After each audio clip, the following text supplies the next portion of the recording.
Hi, this is Mike Brown, owner of Death Wish Coffee Company. Welcome to Fueled by Deathcast. I love Jeff, but sweet and high. Whoop, Mr. Motorama coffee. Death Wish Coffee presents Fueled by Deathcast, the world's strongest podcast. Get ready, the show's about to begin. Welcome to Fueled by Deathcast. This is episode 128, if you're keeping track from the beginning, or it is season 3, episode 24, because I just realized that after iTunes, if you're listening to this on iTunes, after they announced that we had to take all of our numbered episodes down, they now number them themselves based on your season and episode number. So it's not in the title anymore, but this one will come up, number 24, Richard Fortus. And we'll get to Richard in a second. But first and foremost, I am the incredible Jeff. And I'd love it if you took a second and followed the show on social media at Fueled by Deathcast on Instagram, Twitter, and Facebook. And you can get all the updates on new shows, new stuff that we're doing here, and all of the fun that I try to put out every single week. Because in case you didn't know, this podcast that you're listening to comes out every Thursday with a brand new special guest where we talk about what they do, why they do it, and ask them the question, what fuels you? Not only that, we also have a science mini episode that comes out every single Sunday, and you can find that wherever Fueled by Deathcast is found, including in full video on YouTube. And we're doing a lot of new content over on Twitch, and Twitch is free to join. You go to twitch.tv and join with your Facebook account or create a new account and subscribe to Death Wish Coffee right over there, and you'll be able to see all sorts of new shows and new content that we're putting out all the time on that platform. And none of it would mean anything if it didn't have the voice of death, Brock Powell. You can follow Brock Powell at brockvox.com, and he's changed his name. I think he still is Brock Vox, but Brock Talks on Instagram, and follow his journey. He has an incredible journey into voice acting and voiceover, and he's doing some incredibly cool stuff this year that you're not going to want to miss. And we love Brock for being an integral part of this show. Secret code unlocked. Discount of death. Speaking of the voice of death, you heard him there saying that as a faithful listener or watcher of Fueled by Deathcast, you get a special secret discount code. It's not that secret. It's discount of death. All one word, or all one word, you can use discount of Jeff, because why not? It's my name.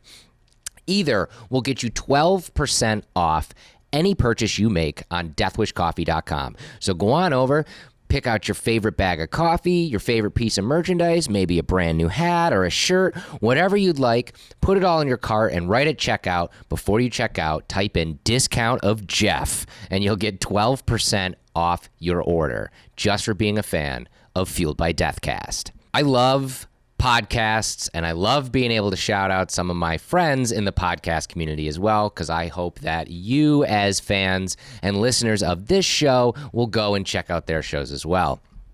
First up is friend of the show and new to the podcast game, Ricky Rackman. Ricky is, you might remember him as the host of MTV Headbangers Ball. He's also had a nationally syndicated NASCAR radio show for the last 15 years. And he finally got into the podcast game, and he is doing amazing stuff over there. You can check out his show, Cat House Hollywood Podcast. Ricky was the conspirator of the infamous Cat House back in the late 80s and early 90s, which broke some of rock and roll's biggest bands and had some of the biggest nights of debauchery and mayhem within those walls. And none of those stories have ever been heard until now. So every other week, Ricky regales us with stories, has special guests. It is one of the most incredibly fun podcast to listen to that's out there today. I cannot recommend it enough, especially if you love things all rock and roll and all things Ricky Rackman. So go check out Cat House Hollywood Podcast today. another friend of the show, Matthew Hendershot, who was actually on this show and helped this show become what it was because at the time he was working for Google in New York City, has since supplanted himself. Him and his wife moved out to Germany. And he started a podcast out there called I'll Take a Shot at That with a couple other like-minded people where they basically are learning to live in a country that they weren't born in. And they're learning about the customs, the traditions, and just everyday life. In fact, on a recent episode, Matt got into a little bike accident, a little bicycle accident, and had to go to the emergency room in Germany, which is an experience all in itself. It's a lot of fun, and of course, with a name like I'll Take a Shot at That, they're not only taking a shot at life, they're taking a shot of some of the finest spirits you can find in Germany. So it's a lot of fun to listen to because they get a little saucy by the end of each episode. So tune into I'll Take a Shot at That wherever podcasts are found. This week, I'm so excited to welcome back to the show guitarist Richard Fortus. Richard Fortus was on the show very early on in season 1, and when he joined the show then, we were talking about how Guns N' Roses had just gotten the band back together, basically. Slash and Duff came back into the band, and they were gearing up to go on that incredibly huge worldwide tour with Guns N' Roses. And they since crushed the world, rocked every face they saw, and it was great to have Richard back on to talk about his experience during that tour, how he got to get out on stage and play Wish You Were Here from Pink Floyd with Slash almost every other night, which was a tour highlight for him, and a lot of fun that they had, and hopes, fingers crossed, that Guns N' Roses might be working on new material and a new record. But that's not all we talk about. Richard's been very busy. He is producing the next record that will come out from the Psychedelic Furs, which is going to be incredible, and we talk all about that. And we also talk about another project that he worked on with an artist named BT, where they created quite possibly the first ever acoustically recorded electronic record. And if your brain isn't broken from that, I don't know what to tell you, but he dives into it and explains all of that on this episode. So mugs up this week for legendary guitarist Richard Fortus. The Fueled by Death guest. So let's kick it off, Richard. Welcome back to the show. It's been a while since we've had you on. And the last time actually you were on the show, we were just talking about how incredible it was, everybody getting back together in GNR, and you guys were getting ready to go out on the road for Not in This Lifetime. And it feels like it's been a lifetime since I've talked to you, and that tour is just been incredible for you guys. Is it everything you expected it to be and more? It's way more than I was expecting. Yeah? How come? How so? I don't know. I guess I just didn't... Going into it, I don't think I realized what the reception was going to be. Yeah? Like, that it was going to be that big. I mean, really? Like, it's Guns N' Roses? I don't know. I don't know what I actually, I don't really remember exactly what I was expecting. I was just sort of riding the wave. And, but yeah, I remember the first few shows were just like, wow, it was pretty over the top. That's great. And the reviews were great, and people were just so welcoming and so excited about it. It's been really great. Well, I can speak for all of humanity and say we missed the hell out of Guns N' Roses on a giant tour like this, and it was great to just see all you guys back together in full force. And, you know, on that respect then, I got to ask, you said it was a little bit surprising. Is there any moment from this tour that stands out to you that is like an oh shit moment, or maybe like just something that surprised you? I think doing what was the castle in Slane Castle, doing that festival, which I'd done previously with Thin Lizzy. Mm-hmm. And I don't remember if I'd done it with Guns or not, but flying in like in the helicopter to that and seeing this sea of people was really overwhelming. It was so big, and I think we set attendance records, but there's like a massive hill, and then it goes down on the other side. And there were people on the other side of the hill that couldn't see the stage, but they had these giant video screens set up, which is just so bizarre to me. Wow. Okay, but walk it back though. You flew in on a helicopter. Did the helicopter land on the stage? Like No, backstage, because there's such a big I mean, it's a traffic jam for miles and miles and miles. Right. So it's just there's no way to get in. Hey, that's the most rock star way to get in, I guess, right? I guess so. Unless a submarine or something. But it's pretty incredible to see people, to see that many people, and then to know that there are people over the range that you can't see when you're on stage. That's absolutely incredible. And again, when I had you on the show the first time, you were talking about how magical it was, with all these guys coming back into the fold. You all kind of coalesced almost immediately, and those first couple shows just felt good. Was your words where it's just everybody felt like they were on point and everything was kind of clicking. Did that just get better throughout the tour? Absolutely, yeah. Wow. Yeah, we got better the more we practiced. That's incredible. That's incredible. And so then I have to ask, because I know you've talked about it in the press, a new album? Is this really going to happen? Yeah, I can't talk about that. It's okay. It's okay. I sure hope so. I mean, that's exciting. And I want to ask, without getting into what you can't talk about, when you guys are practicing and you guys are on the road and performing and stuff like that, do you kick around new ideas? Do you sure. what is that writing process like? Because we sound check every day for a long time, and we'll jam on different ideas that people come in with, and we'll start playing something.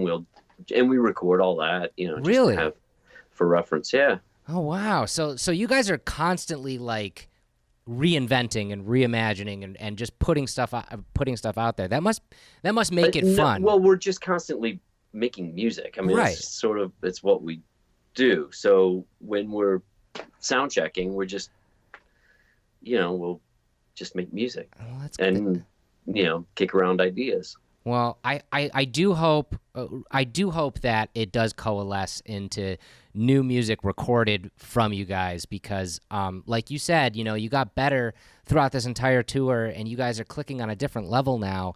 It would be incredible to be able to hear that on a recording. Yeah, the band is too good for us not to do a record, right? Right. It's really it's just such a magical thing to play with those guys. It's just too good to not record it. It totally is. It totally is. On a personal side, after playing this tour and really opening up that back catalog and just playing all sorts of stuff, from your personal perspective, do you have a favorite moment on stage, a favorite song you get to play, or maybe a different, a moment in a song that you really like when it gets to that point in the set, it's like your favorite point? Yeah, there's a moment in the set where Slash and I play a cover of Wish You Were Here, and the two of us just started. It's just the two of us at first, and then everybody comes in, and it's different it's completely different every night, and it's a real conversation between the two of us musically, so as a guitar player, getting to do that with Slash is pretty awesome. Oh my gosh, yeah. Are you a Pink Floyd fan? I'm a total Pink Floyd fan. What? I kind of want to go on to that. Especially Sid Barrett era. I was gonna say. First, I was gonna ask what era, and then I was gonna say what. Because everybody is different. I'm also a big Floyd fan as well, and everybody has a kind of a different perspective. What drew you into Floyd to become a fan? What really opened up your eyes to that band? The first album that I inherited my aunt's record collection when she became a born again Christian, so I got all of her secular records. Nice. And in that collection was Wish You Were Here, or Welcome to the Machine. Yep. That album. Yeah. And I was just completely blown away. And then as I got deeper into it, albums like Echoes and then earlier stuff like Piper at the Gates of Dawn and then the Sid Barrett solo stuff, the Madcap Laughs and that. Yeah. I just love that stuff. Oh, it's so good. I got to ask, too, because you're a man of the world and has played with, it seems like everybody. Have you ever met those guys or gotten a chance to? I've met Roger and David. Did you get to share the stage with them at all, or just meet them? No. One of my closest friends is the keyboard player. He's been with Pink Floyd. He joined Pink Floyd when he was like 18. Oh wow! And he wrote that song "Learning to Fly," and so he's the only guy that goes back and forth between Gilmour and Waters. Oh my gosh! He plays with both of them. Yeah, well, that's a good gig. Yeah, right. That's amazing. Oh, that's awesome. That's awesome. Well, I'm so excited that GNR's doing as well as you guys are doing, and like I just want to say again, I really do hope we just get more music, more tours, all the everything from you guys, because the world needs more guns. On the other side of it, I speaking in the news, and I wanted to kind of ask you if maybe this is something you can't talk about, or you can. I heard a rumor that you were going to be working with Psychedelic Furs again. I'm actually working on it right now. I'm actually producing their new album. That is cool. So, okay, can we talk a little bit about the difference between, because you played with the Furs for a while, and and now you're sitting in the producer chair. Is it a completely different monster, or does it feel like coming home? It feels like home. I mean, they're like family. Yeah. Because I co-produced the last Love Spit Love album, the second Love Spit Love album. And so it's not that dissimilar to that. I mean, it's pretty much the same type of deal. And I love working with Richard, the singer. He's just he's always been such a mentor to me. And really, my first band was supporting the Furs on tour, and he saw something in me and asked me to, as we became closer friends, he asked me to come up, and because he knew I played violin and cello, so I would sit in with those guys, and then started playing with them. And then he asked me to come up and help him write a solo album, which turned into Love Spit Love. Love Spit Love, right? Are you? So I got to ask then too. Are you lending any musical talent to this, or are you just solely producing? Well, I'm doing. It's mainly those guys, so I'll do some, if there's some supporting guitar stuff that cool. And I'm not around the guitar player, I'll just throw stuff down. A lot of keyboard stuff and things like that. No violin or cello or anything? I am, yeah. Yes, excellent. No, that's awesome. So, kind of, how does this come to be? Do they have the material and then call you up and are like, "Yo, we want you to produce this record"? Or I know, like, you guys are family, so was it kind of like just a conversation that kind of came to be like, "Oh, I'm gonna produce this for you guys anyways," kind of thing? No, Richard asked me if I would be interested in doing it, awesome. It's definitely. It's not something I'm doing to get wealthy. It's it's a labor of love, course. And I feel like that band was so important to me, not only in my career but just as a music fan. Like, they were one of my favorite bands when I was first time I saw them. I think I was 15. Wow. And it was a really important band to me. So to be able to work with them and have such a close relationship with Richard, really, if he asked me to do anything, it's hard to say no, especially something so, this is such an honor to be asked to do this. So I'm like really putting everything I have into it. That's so rad. Because I don't want to let him down. Of course.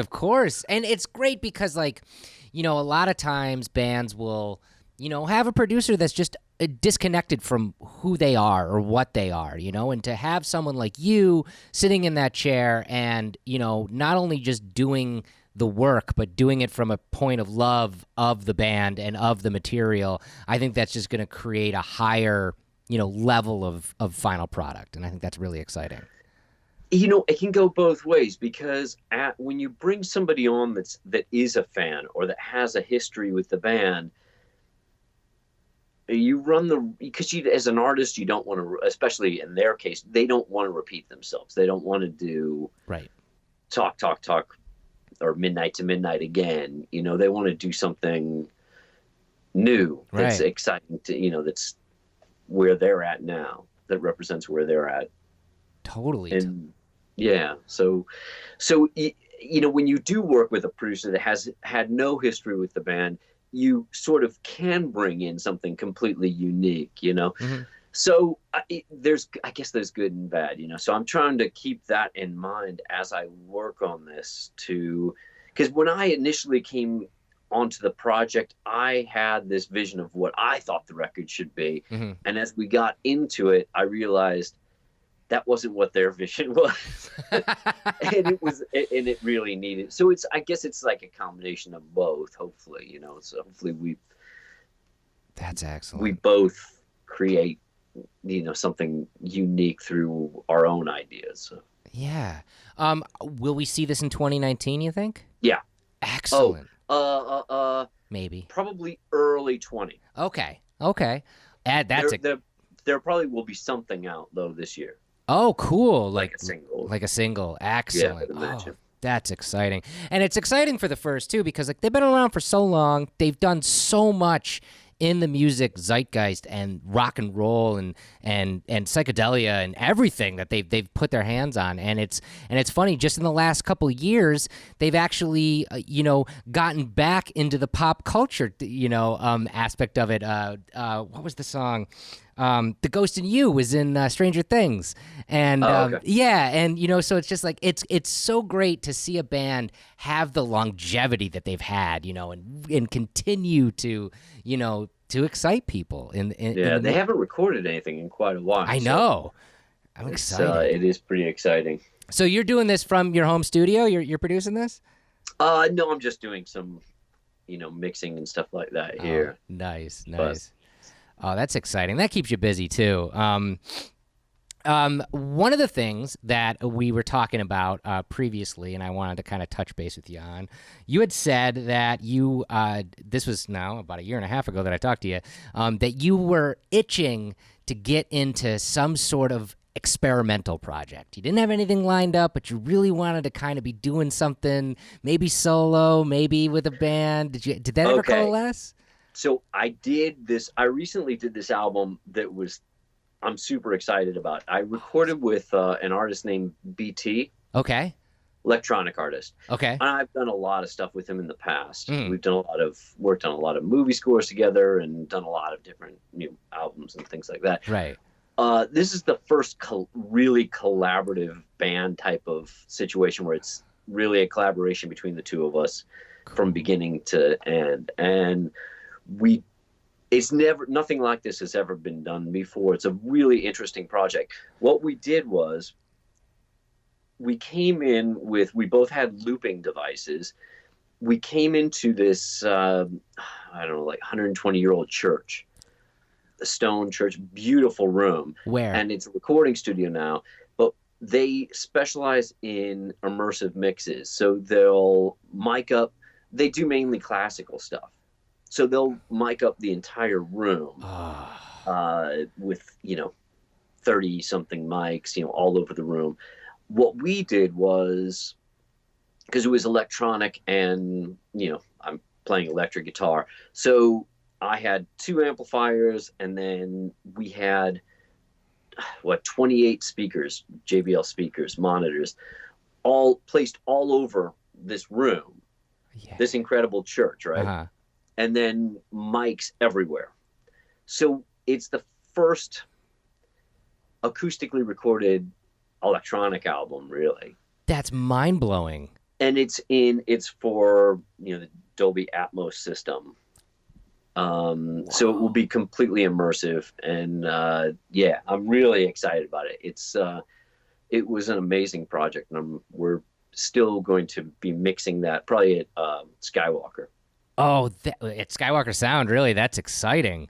Yeah, because they're like the only facility that could handle it. So wow. So just for actually for myself too, but for our listeners as well, can you explain a little bit like doing a project like this specifically for that Dolby sound? For Atmos? Or Atmos, yeah. I'm sorry. There's it's made up of I don't know how many speakers they use. It's just It's incredible. So you're completely immersed in this in audio. Like it's amazing to listen to be in that that type of listening environment. But they'll also, so if you've been to IMAX movies, you know, that's that same type of thing. The Atmos takes it another step further, and there are theaters now that have Atmos systems in them. That's incredible. So where did you guys come up with the idea to do something like this? Because this is, again, it's mind-blowing.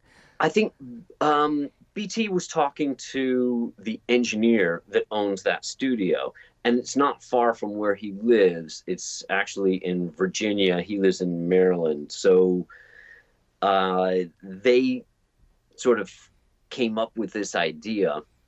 I think they were looking to work together, and then BT and I were looking to do something together. So it just sort of evolved that way. Wow. And as a fellow violinist, I got to ask, you're in a church recording. Did you break out the violin? I didn't, no, I didn't. I wish that I would have, but it was, I had a huge array of pedals and this big board and then these loopers, and it was really cool. It's going to be incredible. That's so cool. And the only reason I asked that is an old band of mine I got to record actually in an old church, and we did my violin tracks where they put room mics up on the ceiling, like 30-foot vaulted ceilings.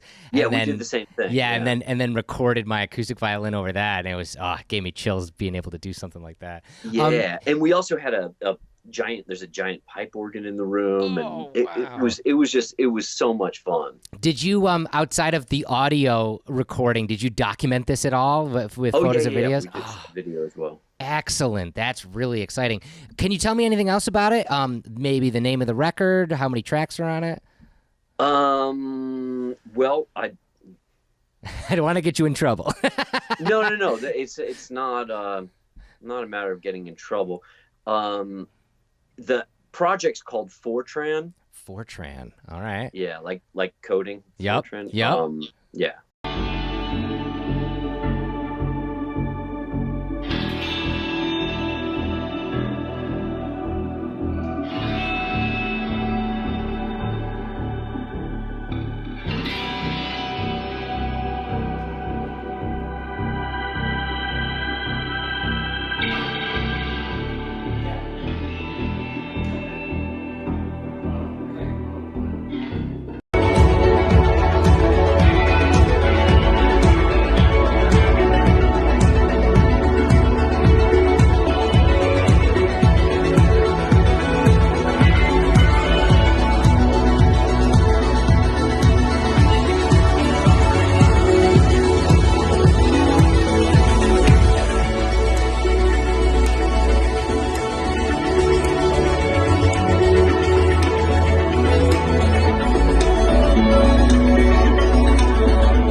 But it's actually a combination of my last name and his last name. I love it.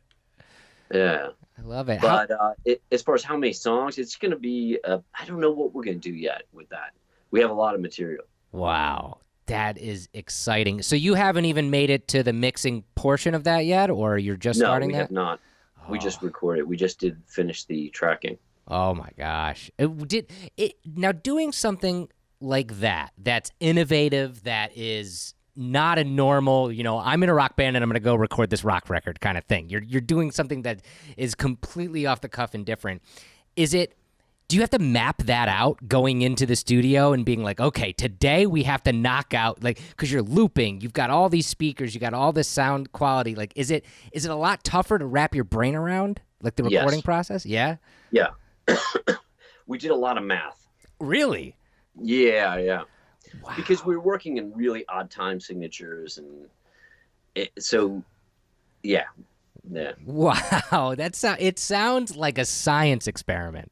It definitely was. Oh my God, the music science experiment for sure. That is going to be exciting. Where do you see the final product like existing? Are you gonna like do like a theater I have no tour? idea. I guess it's going to be on Blu-ray disc. I don't know. Ooh. It's because I don't know that yet. Those are details that are beyond my pay scale. Because I mean, obviously, like it's gonna sound great in headphones. It's gonna sound great as a finished product. But you guys are creating it for like an experience. I hope that I hope that it would be amazing to be able to like sit in a theater and have this just wash over an audience kind of thing or something. Yeah, we'll probably do a tour like that where we do try and recreate some of this live, or in a situation like that. I don't know.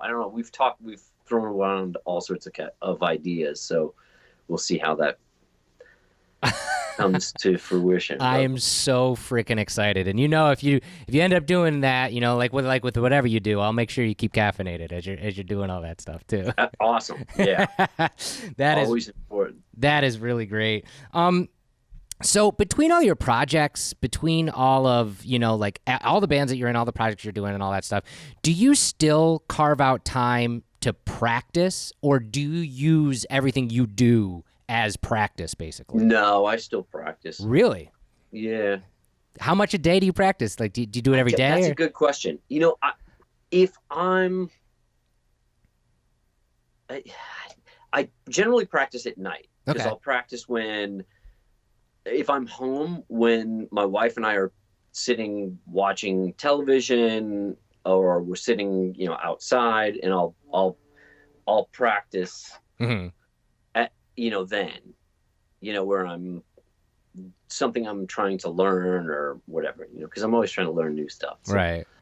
Well, that's good. But as far as a time, I don't know. It really just depends on the day. And when I'm on the road, I practice all the time because I'm sitting in my hotel room a lot of times. So So what else are you gonna do?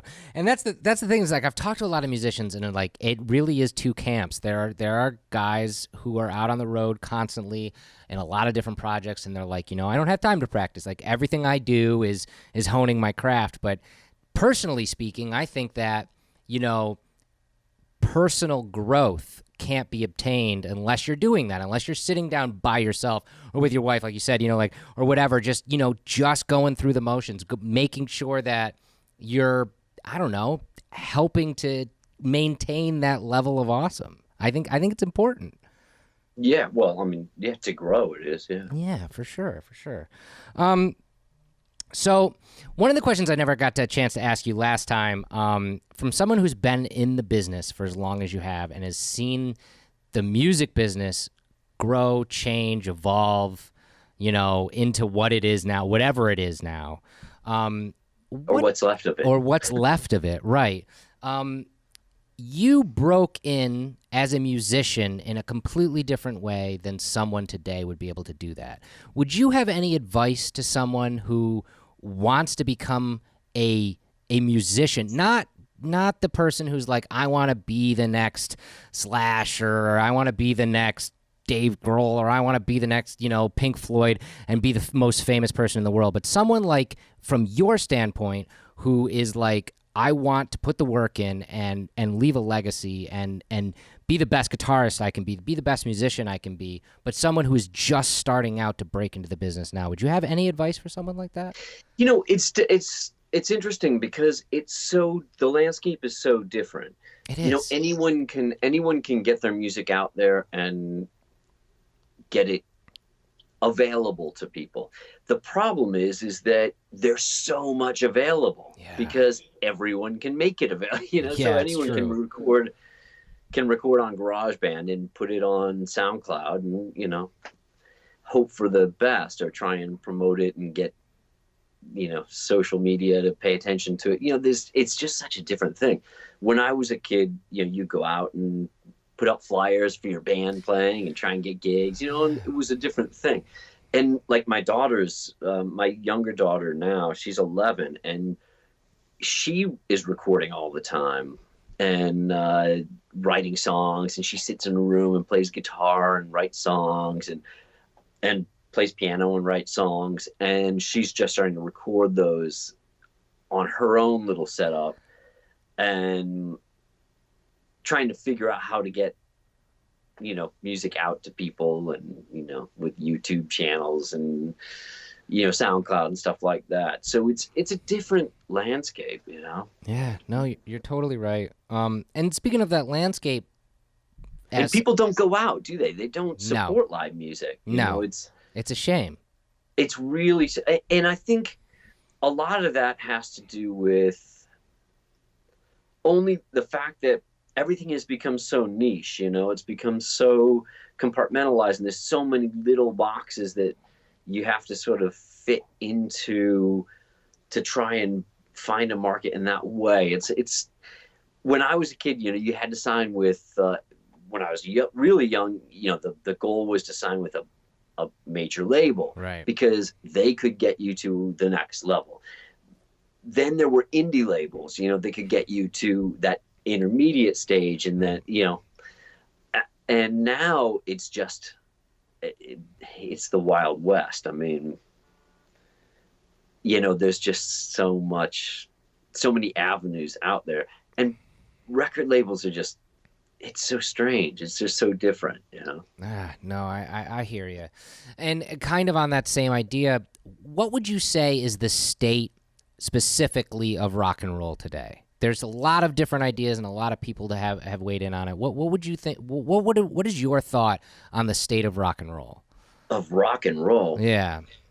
I mean, there's always going to be great bands. There's always going to be people that are doing interesting things. Whether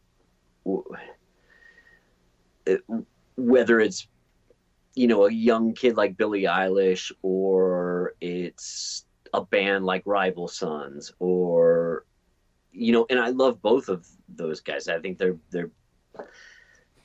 I love I think Rival Sons is one of my favorite new rock bands out. And they're not new. They've been out for a while. Right. But they've grown. Like the first time I saw them, I was like, sort of a Zeppelin-y type thing, and it's like, okay. But the next time I saw them, they'd grown, like they'd become their own thing, and it really are a phenomenal force, I think, right now in music. Yeah. But then there's bands like Blackberry Smoke, which are doing like that Southern rock type thing, and are very genuine, and are really, really good at it. Yeah. And it's very believable and authentic, and they've been around for a long time, and they've just stuck to their guns, and now it's great to see them starting to become popular. They're actually opening for Slash right now in South America. That's right. I was gonna say, the name sounded super familiar, like on a flyer I just saw, and that's totally that's totally crazy. But they're good friends of mine too, and I'm really happy. They're really excited to be doing those shows with him. And he's a fan of theirs as well. So. Oh yeah, that's just makes it the best as well. So to kind of come full circle then, Slash is on tour right now with Conspirators, and then what's next for you and Guns? You guys I know we're just announced as the headliner on Austin City Limits in October. Yeah, that's exciting. Have you guys ever done Austin City before? No, no, I have not. Do you? When Guns does, I know you've done a ton of festivals throughout your career, but with Guns N' Roses specifically, do you guys attack a festival different than a tour? Do you do like different stuff? Not really. Yeah. Just bring Guns N' Roses and yeah. That's just what we do. Heck yeah. So but that's also part of, you guys are gonna go back out on the road. You guys are gonna go back out on the road and through a lot of 2019, right? Am I correct in saying that? We go out in September. Yeah. Sorry. September or end of August.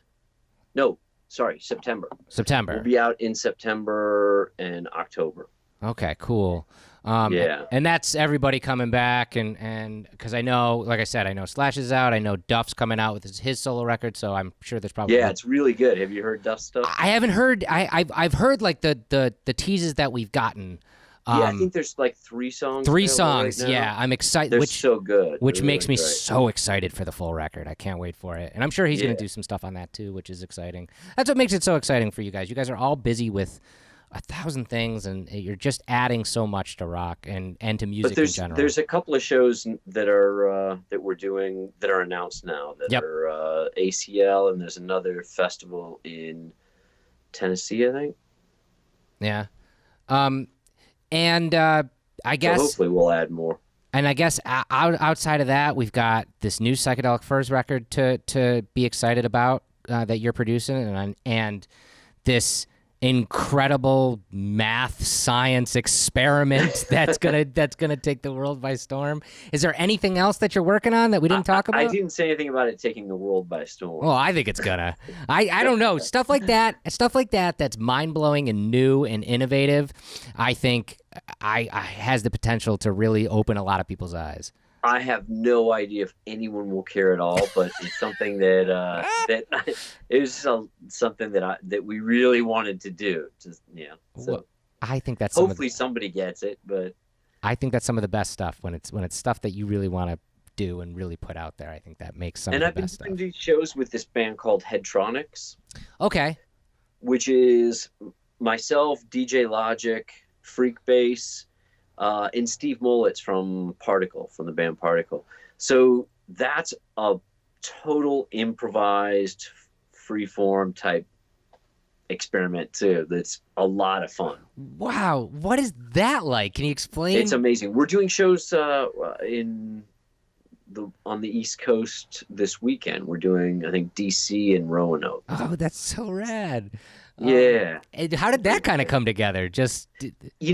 I knew I was friends with Freak Bass, and we've been looking to do something together, and this project just came up, and yeah. Wow, and that's just live stuff, improvising, no recording, no nothing. We've done a few shows already, and it was a lot of fun. Oh, that's so cool. It's inspiring that you keep yourself so busy, and you still have a love for it all.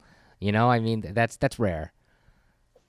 Yeah, you think? I don't know. I can't imagine. I mean, you have to keep inspiring yourself. I mean, the thing about like doing this band is that it keeps you. It's challenging, You really have to dig deep, and it's good. It makes you a better player. That's so rad. Final question: do you think you'll ever retire? Retire? That's funny. My daughter just asked me that the other day. God, I don't know. I mean, I hope I can afford to. You look at Mick Jagger, and it's just that's amazing to me. Yeah, that they're still touring, and I hope to be doing it when I'm that age. Hey man, if you're still in it for the love of it, and you still have fun doing it, and you're still healthy, there's no reason why. I guess that's why they do it, because they that's what they do. They make music, so. And that's what you do. You keep creating. Exactly. So you sort of have to. I mean, I was just talking to my daughters about this, and my little daughter was asking me if I thought I would ever retire, and I'm like, it's what I love doing. So what am I gonna do? Retire and do something I don't love? I mean, it's like, it's true. I mean, it's sort of, I've been retired my entire life. That's a great way to look at it. Oh man, look, Richard. My father used to always say, he'd say, you're blessed because you'd be doing this for free if you weren't getting paid for it, and that's so true. I mean, that's absolutely true. And again, that is the core of doing what you love and being able to impart that on the world. And we're all blessed that you do what you do and create what you create, because it just puts so much awesome stuff into the world, and I can't thank you enough for it. And I can't thank you enough for taking time and talking with me today. Yeah, no worries. I really enjoyed our last conversation, so I was happy to talk to you again. Excellent. Well, I'm sure we'll stay in touch, and good luck with everything going on this year. Thank you very much. Awesome. And same to you, and keep caffeinated. Definitely will. Have a great rest of the day, man. And you ever need anything, just hit me up. How come we never talk about coffee? I mean, a lot of times. I mean, we can. I like it. Like the coffee talk is like so. I don't know. What do you want to talk about? We can talk about coffee. I love coffee. I'm a big fan of yours. So. All right. So. I mean, okay. So I'm a Chemex guy. You're a Chemex guy. Yeah. And you're a big fan of Deathwish. I'll bite on this. Why? Why are you such a big fan of our coffee? Okay. Have I not? We really haven't talked about it. I've talked to some of the other guys about it, but like I used to buy beans. I would stock up on beans when we go to South America. Like we go to Colombia, and I'd buy, go to all the real fancy places to buy, the beans and bring them home, and my suitcase would smell like coffee for like the next year. It's the best. And I would stock up, right, whenever I'd be in South America, and actually all over the world, wherever there was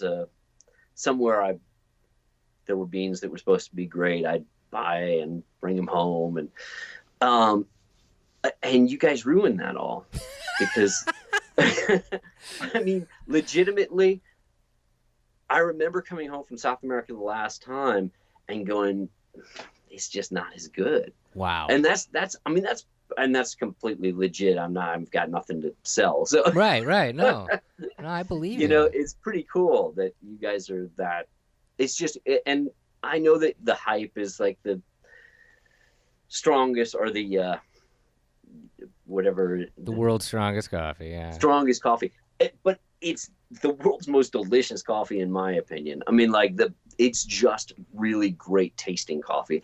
I think I'm immune to stimulants at this point in my life. Mm-hmm. I hear you. but it's just great tasting coffee. Well, thank you so much, and we do pride ourselves on that because I mean, ever since we started, it obviously must. Well, ever since we started, it's kind of opened up this floodgate of lots of companies professing the most caffeine content, the most all this stuff, and a lot of them, if you do your research, a lot of them actually add caffeine to the beans, and that's bad. That's going to give you a stomach ache. That's going to, it 100% makes the acidity higher, and we pride ourselves on not only fair trade and organic coffee, and we source our beans, in a very good way. But we also, the way that we roast them, we make sure that it makes this good tasting, low acidic coffee. And it's great when I hear somebody like you who's literally traveled the world looking for a great cup of coffee and goes to South America, which is the coffee, mecca, getting this coffee and has such nice things to say about our product. Yeah, I'm a big fan. Well, do you like Turkish coffee? Yes, I do. Me too. This is the great thing about traveling the world is that I get to experience like all the great coffees of the world. Yeah, exactly. And it's one of the things I love about Turkish coffee is the same thing kind of I love about Chemex is it's like this chemistry of creating the cup of coffee. It's not just your drip method. It's interesting. Yeah, it's all about the bloom. Yep. And the right temperature. The water has to be the right temperature. It's awesome. It's awesome that you're such a fan of coffee and coffee culture.